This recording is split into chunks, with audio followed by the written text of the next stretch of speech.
Welcome to Capacity TV. My name is Nadine Hawkins and I'm the editor of Capacity magazine. I'm joined here today by Sophie Ann Terrisse, Thank you, Executive Nadine. Chairman of 265 Global Lab and Ambassador for Télécoms Sans Frontières. Very well done. Can you tell us a little bit more about your role with TSF and what they actually do, just in case our viewers aren't aware?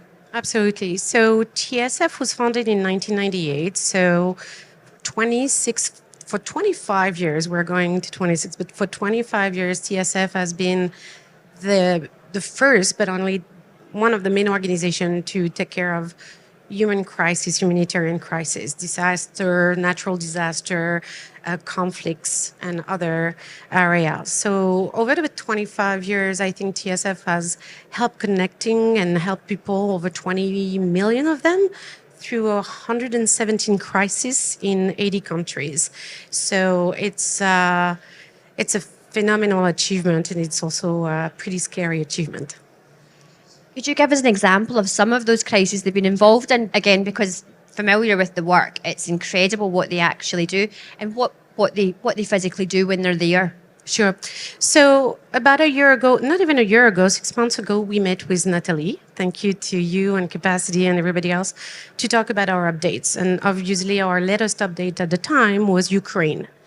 Sad to report, and as everybody knows, we are still working in Ukraine. Lots of updates. We now also have centers not just to help in Ukraine, but also in Poland and in Romania. We have about 5,000 centers. We help about 7,000 people every day. And it's really around information, being able to reconnect them with family, being able to really understand what their options are. So the work will continue in Ukraine. We don't see any early stop to it, and it's quite hardworking. And we just had a terrible few months.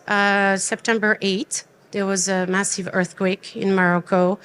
I think it was 6.8 magnitude, 4,000 people died, 660,000 people were completely displaced.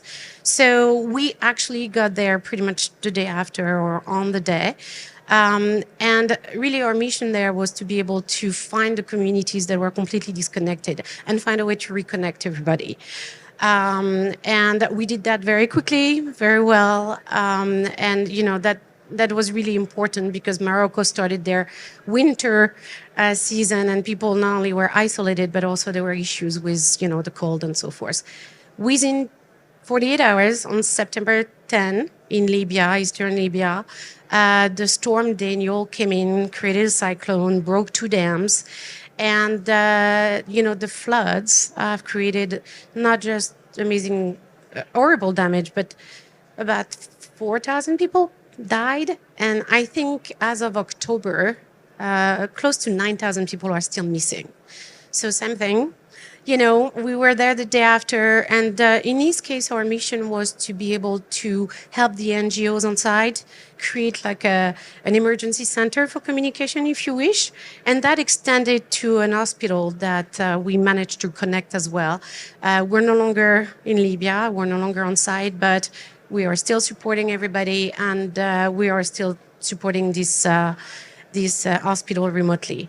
And then, unfortunately, we have missions that do not go away.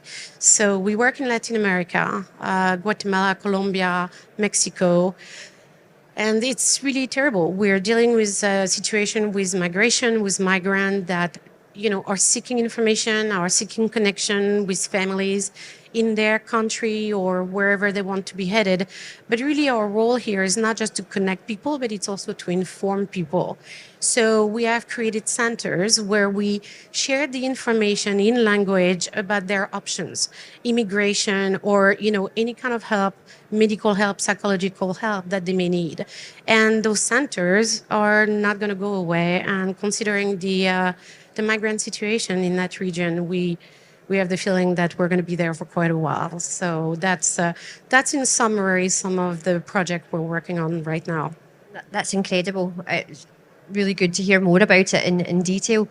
So AI is obviously a topic that's dominating this industry hugely at the moment.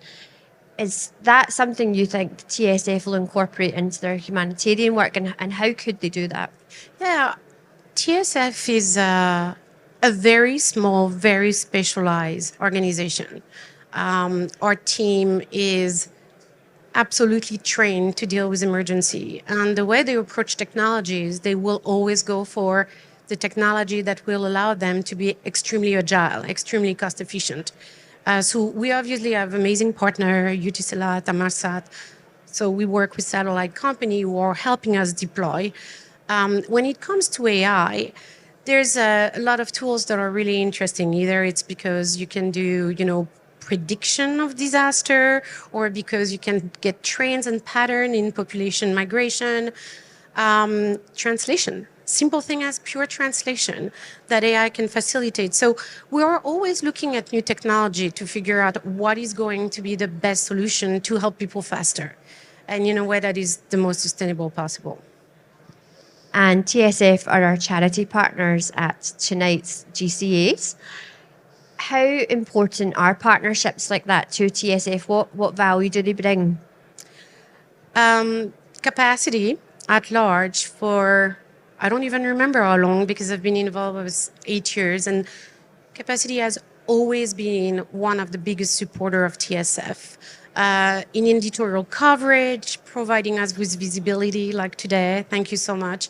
And this year in particular, by supporting us, not just by giving us time through the award ceremony and everything, but by supporting us through a new program that we call the Supporter Program, where we realize we have so much information to share, but we don't have time to share it. But thanks to capacity, now we can actually invite companies to join this program, either as a hero or a champion or a legend. It's 3 different tiers.